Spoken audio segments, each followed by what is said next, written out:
Hello, this is part 2 of the chapter Semiconductors. We had discussed about the semiconductors in the first video where we understood what are semiconductors in terms of band theories. Let's go forward and now understand the concept of a hole. What is this hole? Let us try to understand.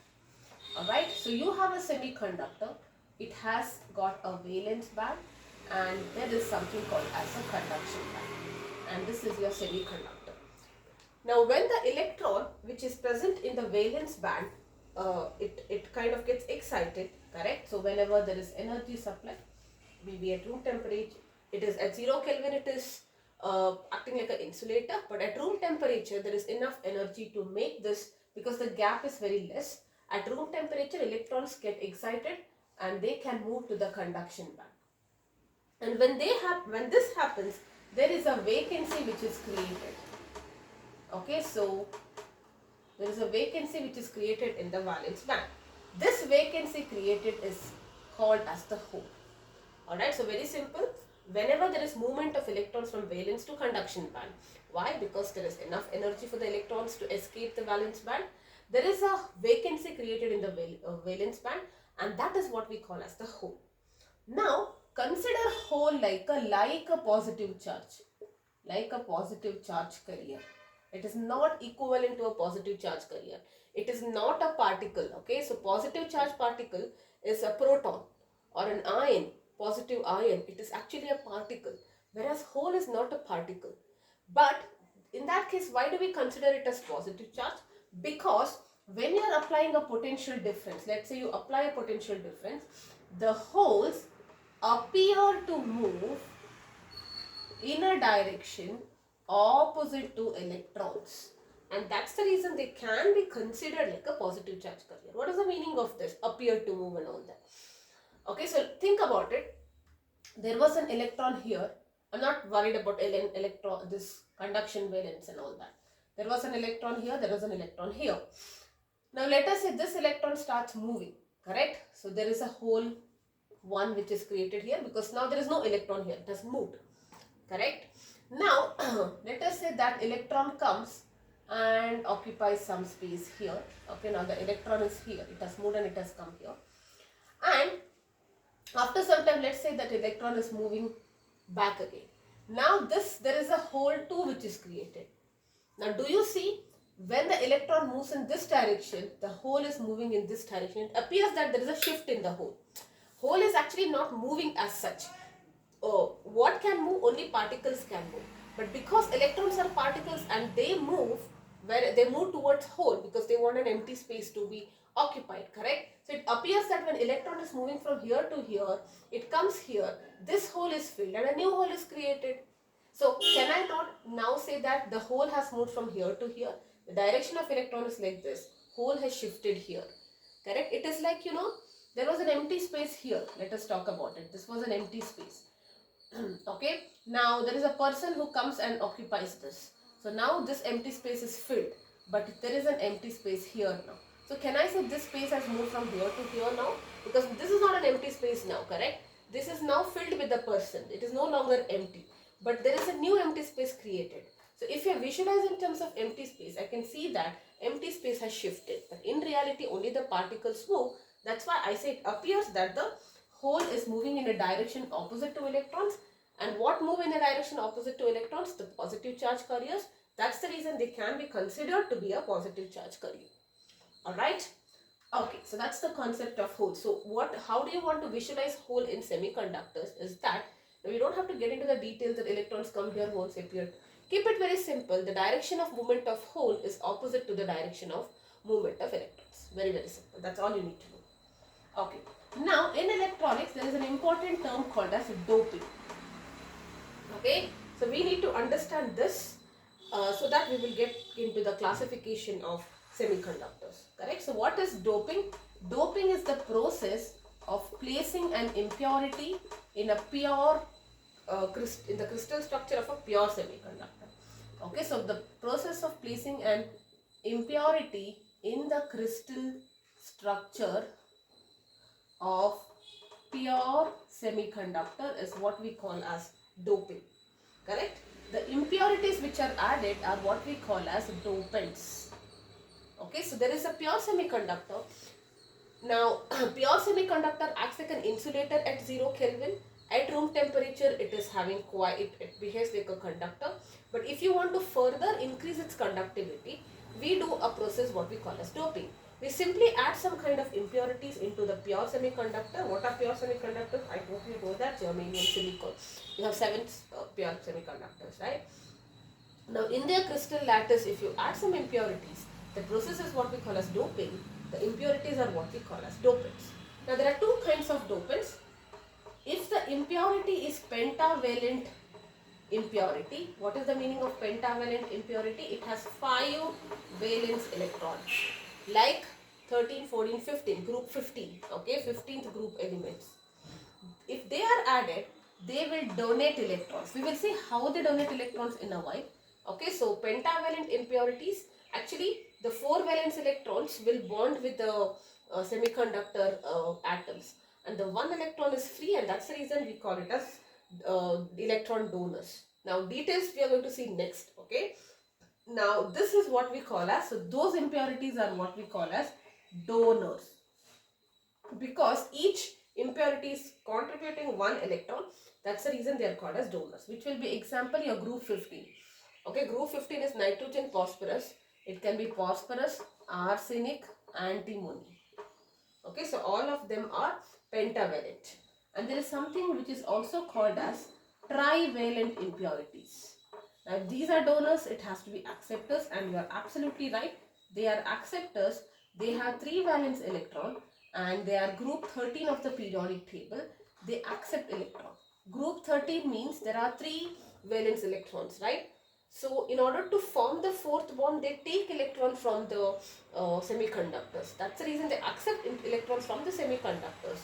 That's the reason they are called as acceptor impurities. Example, boron, indium, gallium, all of that. Okay, baguette, you know, aluminium, indium, and all of that. Alright, so those are trivalent impurities. Okay, so the process of, why do we add impurity? To increase the conductivity. Impurities added are called as dopants. You have 2 kinds, pentavalent and trivalent. Pentavalent 5 electrons, 15th group, they donate electrons. Trivalent 3 electrons, group 13, they accept electrons from the semiconductors. Alright. Now let's talk about the classification of semiconductors.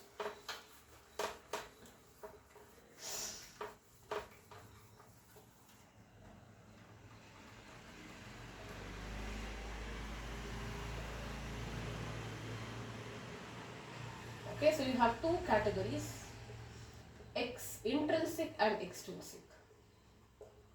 Intrinsic semiconductors and extrinsic, yes.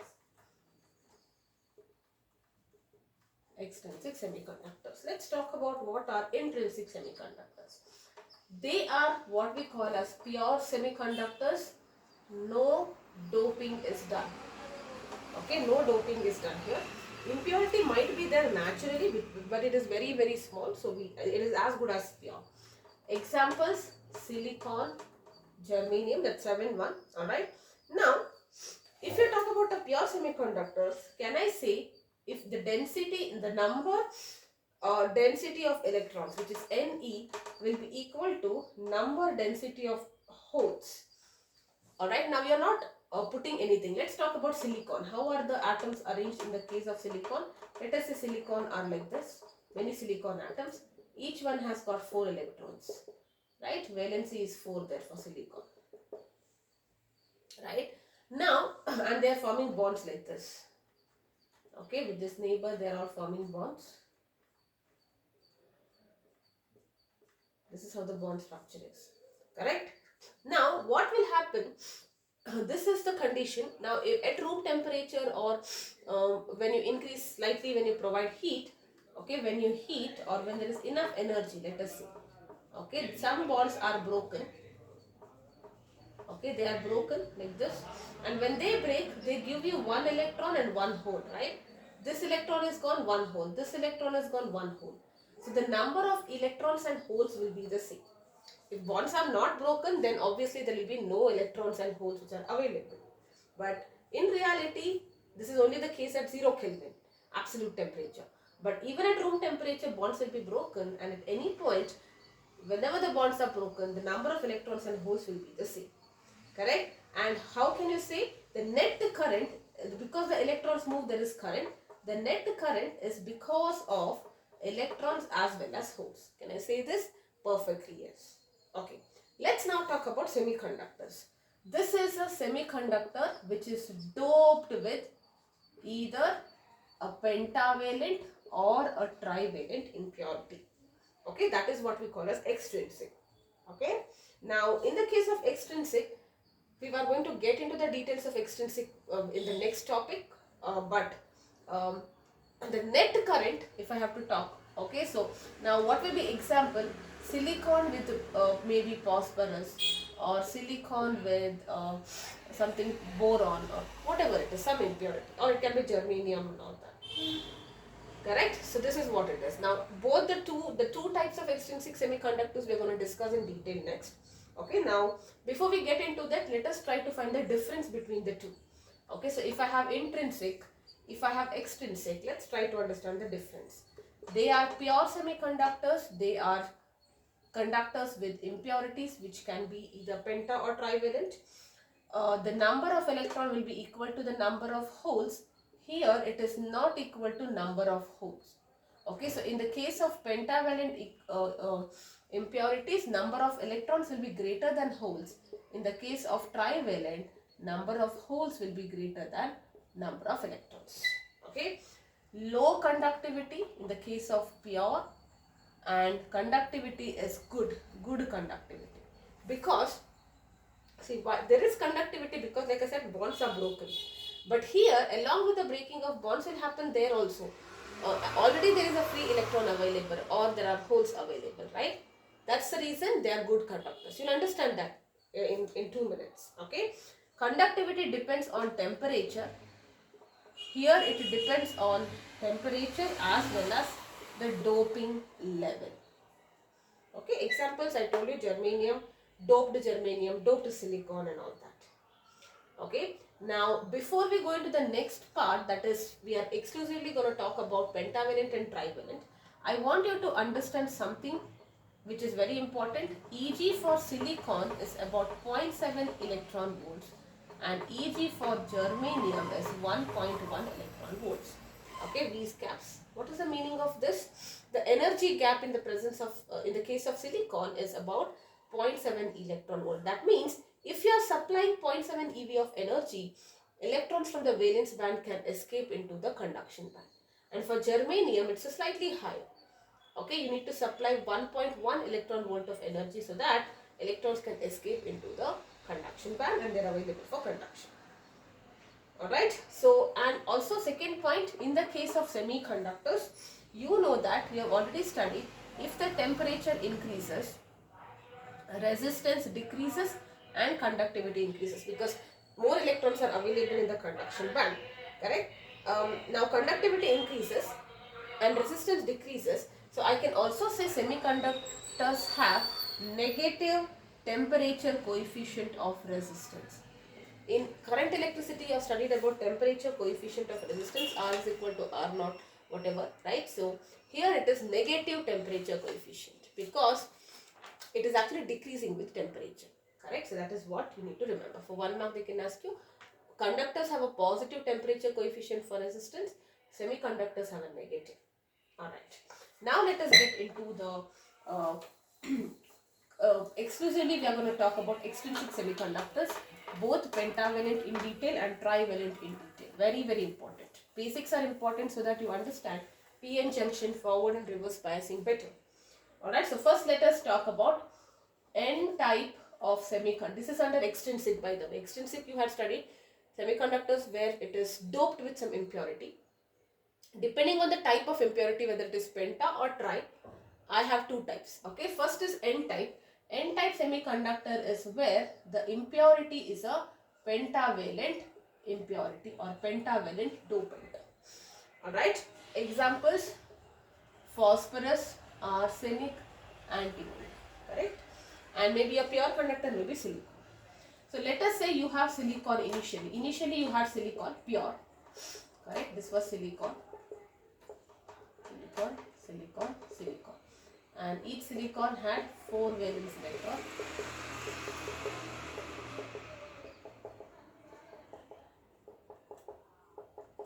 Okay, and they had formed bonds like this. Correct? So all the 4 electrons are covalently bonded with the neighboring silicon atoms, and that's how their valency is satisfied. Correct? Of course, when you heat it, some bonds break. You will get, for each electron which is released, you will get a hole. That's what we studied. Now, let us say you are doping, you are putting some phosphorus. And let us say this phosphorus is occupying this silicon's crystal lattice. Because you are doping it. The impurity should come somewhere, right? It is occupied here. Now, phosphorus has 5 valence electrons. It uses its 4 valence electrons to bond, and 1 electron is available per phosphorus atom is available for conduction. So let me write the point. Phosphorus has got 5 valence electrons. The 4 valence electrons bond with silicon atoms, and the valence is satisfied. 1 valence electron per impurity is available for conduction. Okay, so if there are 10 phosphorus atoms, 10 free electrons will be there. Correct? So I can therefore say that we are talking about phosphorus, it can be anything. Each impurity, each phosphorus atom will donate 1 electron. Correct? Therefore, they are called as donor impurities, donor dopants. Correct? And please remember, these electrons which are donated are available for conduction even at 0 Kelvin. Very, very important. Okay, now what is the meaning of this? If you have studied about insulators, which are pure insulators, that is intrinsic, at room temperature, the conductivity is 0. At 0 Kelvin, conductivity is 0. Room temperature, the bonds break and electrons jump from the valence band to conduction band. That's what we know. But if you want a semiconductor to be conducting even at 0 Kelvin, you need to dope it with impurity. Okay, so that's the difference between pure and intrinsic and extrinsic. Intrinsic at 0 Kelvin, it doesn't act, it is behaving like an insulator, whereas extrinsic, even at 0 Kelvin, it can conduct. Of course, if the temperature increases, it can conduct better, but definitely at 0 Kelvin, no bonds are broken, so the only available thing is electron. Above 0 Kelvin, what will happen? Above 0 Kelvin, the bonds break, correct? Because there is enough energy. So you are getting more electrons and equal number of holes also. Right? When bonds break, 1 electron, 1 hole, 2 electron, 2 hole. Overall, can I say overall, the number of electrons is greater than the number of holes? Definitely, correct?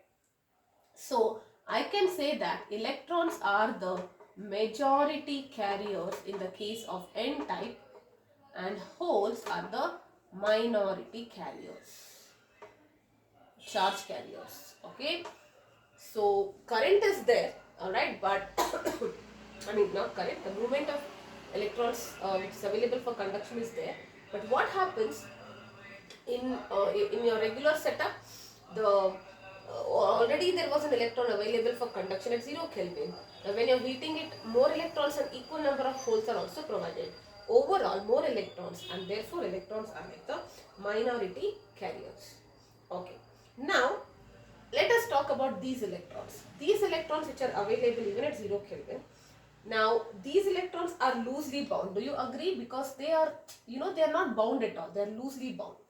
And if they are loosely bound, they have low ionization enthalpy. Remember, ionization enthalpy of 0.05 eV. What is the meaning? What is ionization enthalpy? Energy required to remove an electron from the outermost shell, and so that it can be converted into an ion. Correct? If the electrons are not tightly bound, it is very easy to remove them, and therefore ionization enthalpy is low. Now what happens if in the conduction diagram, let's go, this is your conduction band, this is your valence band, and we are talking about silicon. So this difference I told you was 1.1 eV. Okay, I think I'm not sure what I explained in the last. For germanium it is 0.7. For silicon it is 1.1. Okay, so if I by mistake told the other way, please correct it. Okay, so silicon is 1.1 eV, germanium is 0.7. Okay, so for silicon, if you're giving this much, it can jump and get into the conduction. Okay. Now what will happen? There are already loosely bound electrons, right? So these loosely bound electrons are somewhere here, let's say. They're above the valence band definitely, right? Because valence band means it is the outermost which is bound basically. Loosely bound will be above. Correct? So they form a layer. That layer is what we call as a donor level. Now what will happen? They require only 0.5 EV, right? I just now told you they require only 0.5 EV. So that means I don't need to actually supply 1.1 EV. Even if I supply 0.05 EV, these electrons can jump into the conduction band. Which electrons? These loosely bound, the extra fifth electron. They can jump into the conduction band and conductivity will increase. On the other hand, if you further increase the energy to 1.1, these electrons can also jump. So both are possible, right? Therefore, the conductivity is increasing. See, if you are not doping it, you have to supply 1.1 EV. Correct? Let us say pure semiconductor, pure silicon. If you are supplying 0.05 EV, nothing will happen. But only if you supply 1 EV, electrons from the valence band will go to the conduction band and conductivity will increase. But the beauty of adding a dopant is that since they are loosely bound, they form very few with a little bit of energy, 0.05 EV. Those loosely bound electrons can enter the conduction band and they are available for conduction. Therefore, because of this also conductivity increases. When these electrons jump, that time also conductivity increases. So that's why we say overall its conductivity is better than the case of a pure semiconductor. That's about the N type. Alright, now let us talk about the P type. If you have understood N type very easily, it's very easy for me to explain about P type. Okay, so let's talk about P type now.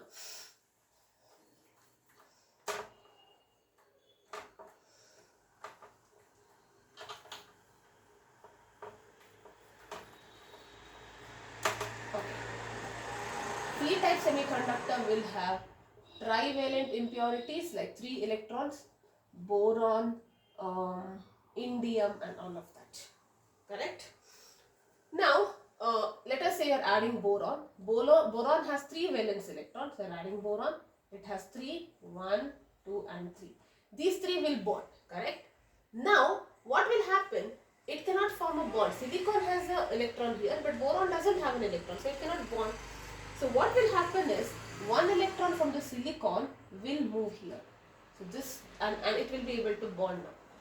But what has happened, because it has moved, there is a hole which is created here. Getting it?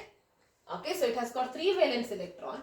The 3 valence electron bond with silicon, and to satisfy valency, electron from the pure semiconductor is moved into the boron and resulting in the formation of a hole here. Now what happens, let's say there is a hole here, some other electron will try to come here, correct? So this electron maybe will break and come here, so there is a hole here. Electrons are moving like this, hole appears to move like this, correct? So that is what happens, correct? So 3 electron bond, boron will draw an electron from the neighboring silicon atom to find its 4th bond, vacancy is created and this vacancy will be filled, thereby resulting in another vacancy. Vacancy gets filled, one more vacancy. Correct? Now, at 0 Kelvin, you know that there is no electron available, right? Only holes are available. Let us only stick to one hole, okay? So, let us say this electron has moved here and here there is a hole at 0 Kelvin. There is one hole now, correct? Which is available for conduction. Now, above 0 Kelvin, same story, okay? Above 0 Kelvin, bonds break. And when bonds break, you are getting an equal number of electrons and holes, correct? This break, 1 electron, 1 hole, 1 electron, 1 hole. So overall, because already you are in one hole, can I say holes are more than electrons? So holes will be your majority charge carrier and electrons will be your minority charge carrier in the case of P type. Okay, P type will have holes which are acting as a majority charge carrier and electrons acting like a minority. Now let us write the energy diagram. Now this was for N type, right? Let me write it for P type. You have the conduction band, you have the valence band, and energy, this is silicon only, so let me write 1.1 eV. Okay, now there is an acceptor level, right? See, this boron, if you're talking, it is accepting an electron. And when it is accepting an electron, there will be a layer which is formed close to the valence bond. Because now in the case of this, the electrons are already there and they are loosely bound. Loosely bound means they are closer to the conduction band, correct? They are not very close to the atom, they are far away from the atom. That is the meaning of loosely bound. Here, the electron from the neighboring is coming here. This diagram is with respect to the semiconductor, okay? This energy gap is with respect to boron now. So this is coming here, so this is for the acceptor level will be very close to the acceptor level will be close to the valence band. Okay, now what if I supply, and this energy gap is also 0.05. Now what will happen if I supply 0.05 eV, little bit if I supply, the electrons can jump from the valence band to the acceptor level. What is the meaning of this? The same thing. Valence band means here, correct? Little bit of energy if I supply, the electrons can go to the acceptor level. And when they go to the acceptor level, they are also forming they are also available for conduction. Or if you supply 1.1 eV, definitely they will move here, and that is how they increase the conductivity. Now this is like, here you are providing a step to go to this height. Okay, so here it is like you are raising the lower standards only. Correct? So that is what it is. So either what will happen if you supply 0.05 eV, the electrons from the valence band will jump here. Correct? So it is easy for them. They are already in the acceptor level range. Okay, so electrons would have already come. If you are supplying EV, maybe this electron will come here, this electron will come here. There is movement of electron. Do you see? So that is what we are talking about. Alright, so this will be the diagram. Donor level is close to the conduction band. Acceptor level is very close to the valence band. I hope this is loosely bound. This is tightly bound to the atom. That's why it's very close. Okay, so one more important thing which, now shall we try to kind of compare the both N-type and P-type. N-type, you are doping pentavalent impurity. This is trivalent impurity, and examples N-type electrons are the majority, here holes are the majority carriers, and also about minority what are the other things. There are 5 valence electrons available, 3 valence electrons. At 0 degree, electrons are available for conduction, holes are available for conduction. Okay. Now an important thing that you need to know is this relationship Ne into NH is Ni square, where Ne is the electron concentration. Okay, electron concentration, that is what is number of electrons per unit volume. Okay, so if you are taking a small unit volume, how many electrons are there? So the number of electrons per unit volume multiplied by number of holes per unit volume is equal to the square of Ni. Ni is intrinsic charge carrier concentration. Alright, so there is, you can get a sum on this, like equal hole concentration, that is Ni, and then you dope it with impurity, electrons will be given, holes will be given, or one you have to calculate. Okay, very small basic questions you can get from this. Or maybe I'll do one question so that you understand. But this formula you need to remember. Okay, so that's it about this. Let's now quickly do a numerical so that you understand this, how to use this formula or what is actually happening. The statement also gives an idea of how semiconductors work. Correct? So let us say a semiconductor has equal hole and electron concentration of 6 into 10 power 8 per meter cube. That means in 1 meter cube, 6 into 10 power 8 electrons. Now, is that giving you some idea? Equal hole and equal electron means this is your Ni, intrinsic. Okay. Now you dope it. On doping with some impurity, electron concentration increases to 9 into 10 power 12 per meter cube. That means you are doping with a N-type, right? Pentavalent impurity, more electrons. You have to calculate. So what is this? This is your Ne. you have to calculate the new hole concentration. Very simple. Ne, NH is Ni square. So what is your NH? Ni square by Ne. Ni square 6 into 10 power 8 whole square divided by 9 into 10 power 12. That's all you need to do.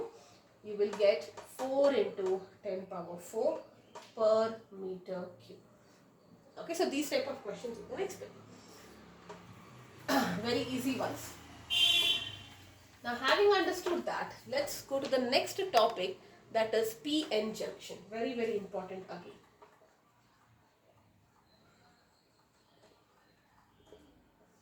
Okay, so what is this PN junction? A PN junction is formed from a single crystal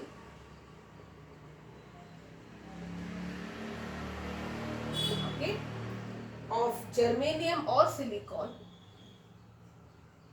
which is doped with the pure semiconductor is germanium or silicon, and then you doped with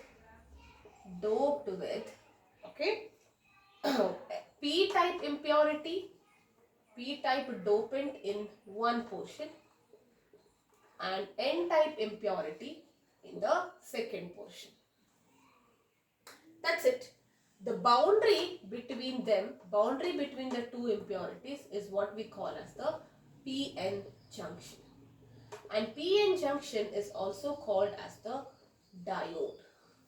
Diode 2. Okay, we'll come to that later. Yes. Now let us understand what is the meaning of this. So you have a semiconductor, silicon or germanium. On one side you are doping it with N-type, and here p-type. Now easy way to, now it can be the n also can come here, but to remember it now, because now we are initially starting with, right? So just to keep things simple and easy to remember, PN junction, so P and N from this convention is what they follow. Alright, so p-type, now n-type, you know, if you visualize this is actually silicon. So if you zoom into this is silicon. Let me divide this like this now. Okay, silicon, and here you have phosphorus and all that. Here you have silicon and boron, correct? But I am not drawing silicon and all that because it becomes too difficult to explain. In the sense, drawing wise it becomes complex. But you know, this picture what we had done for N-type, I'll just show you. This was the N-type picture, P-type picture, right? So the same thing, N-type picture is here and P-type picture is here. But we are not going to divide it into silicon and all that. We are only talking about the charge kernels, correct? Now N-type, majority are electrons, right? So there are holes also, holes also when the bonds break up, but the majority will be electron, correct? And in P-type, the majority will be holes because it's a trivalent impurity dopant. So electrons are removed from the pure crystal, holes are created. And if the temperature increases, more electrons, more holes. Overall electrons are more here, overall holes are more here. Fine. Now what happens? There are two important processes which happen. Alright, which in the PN junction there are two processes. One is diffusion and second one is drift. Very, very important. First let's talk about diffusion. And each process gives rise to a current, diffusion current and drift current. What is this diffusion? You know what is diffusion? Movement of, whenever there is difference in concentration, you know, of, how did you study diffusion, that perfume spray and all that, right? Particles move from a higher concentration to lower. Instead of particles, talk about charges here, that's all. Now there are more N-type charges here, correct? So let me draw it. This was the first case.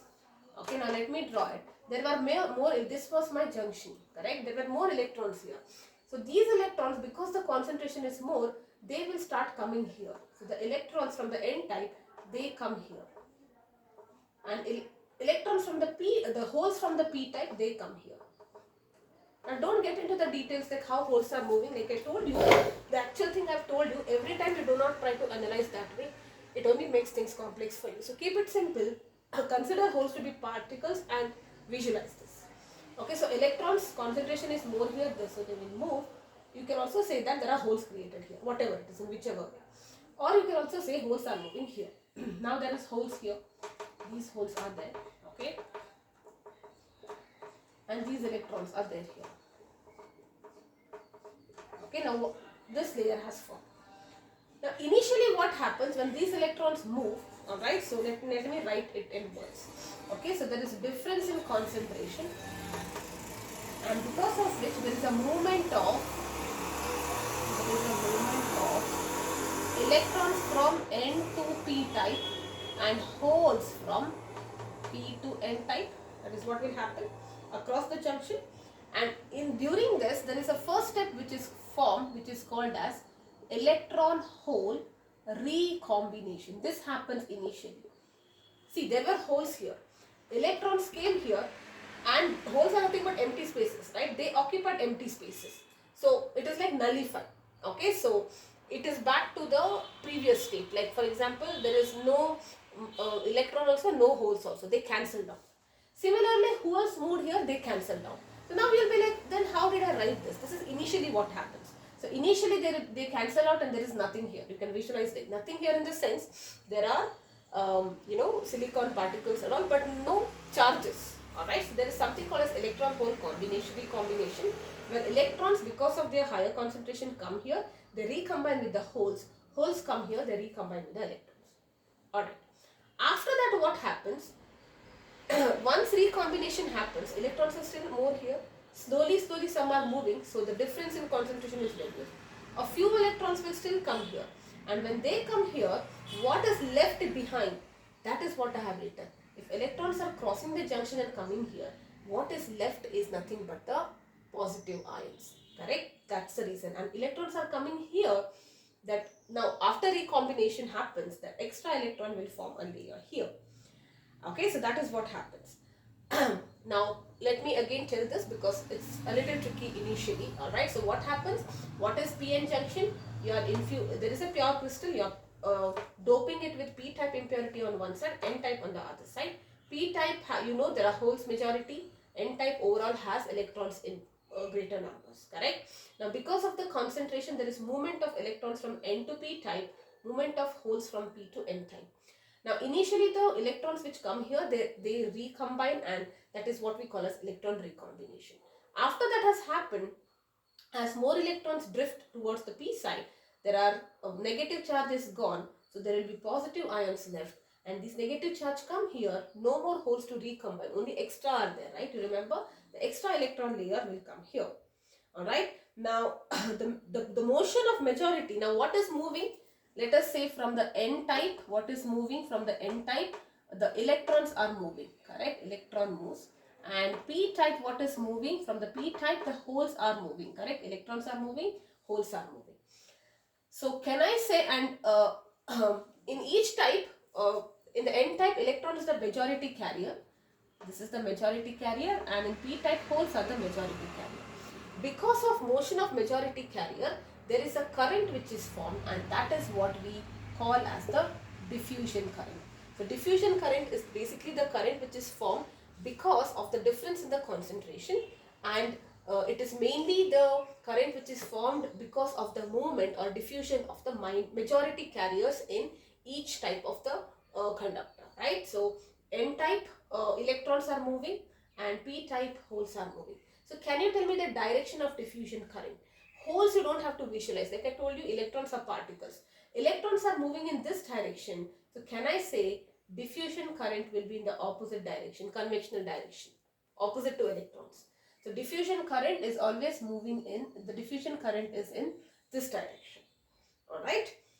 And when they move, they leave an immobile positive ions on N side. Similarly, you might have another positive side, alright, and negative side. Okay, so this is what will happen. Alright. Now, a layer, over a period of time, you can say that a layer of negative charge is formed on the P side, layer of positive charge is formed on the N side. Correct?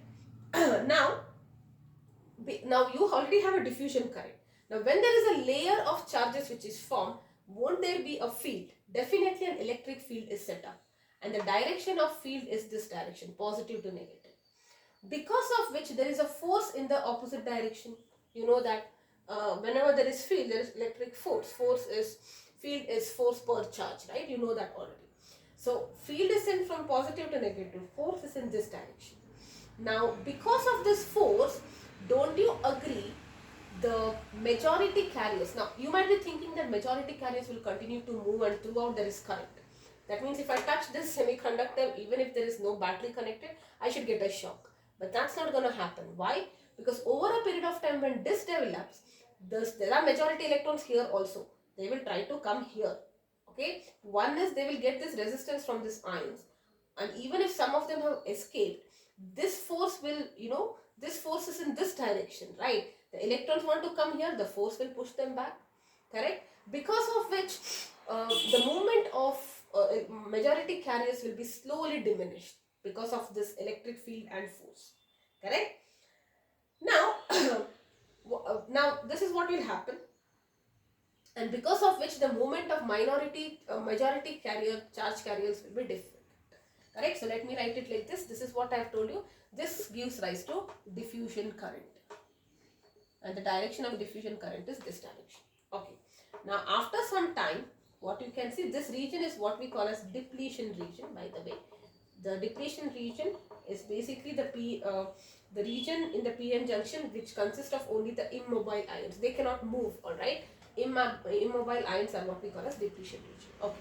Now over a period of time, there is a barrier which is created, or the depletion region is also called as the barrier, which results in the formation of electric charge and force. This force prevents the movement of majority charge carriers. The electrons want to come here, but the force is stopping because it's in this direction. But if the holes want to come, right, or let us say in this direction, electrons which were majority charge carriers want to come here, force is stopping. But in this direction, these electrons, which are the minority carriers in p-type, they can easily move, the force is pushing, correct? So this barrier is making the motion of majority carriers a problem, but this favors the movement of minority carriers. Okay, and that results to a current called as drift current. So this is diffusion current in this direction. Drift current, electrons are moving from here to here, correct? So current is in this direction, opposite, correct? Now diffusion and drift current are in opposite direction. At equilibrium they both are equal. That's the reason you can say it is not conducting. Alright. Now because of this difference there is a potential developed here, correct? Because there is a difference in concentration. That potential developed at the PN junction because of the presence of immobile ions is what we call as the barrier potential. Okay, so very, very important. I will just do a diode concept and forward and bias along with the rectifier. We'll do it in the next one small, maybe half an hour or something. Okay, so half wave and full wave rectifier, yeah. Okay, so this is what is the PN junction. So what is a PN junction? You have a pure semiconductor. It is doped with a p-type impurity on one side, n-type on the other side. Correct? And the junction is what we call as p-type, a PN junction.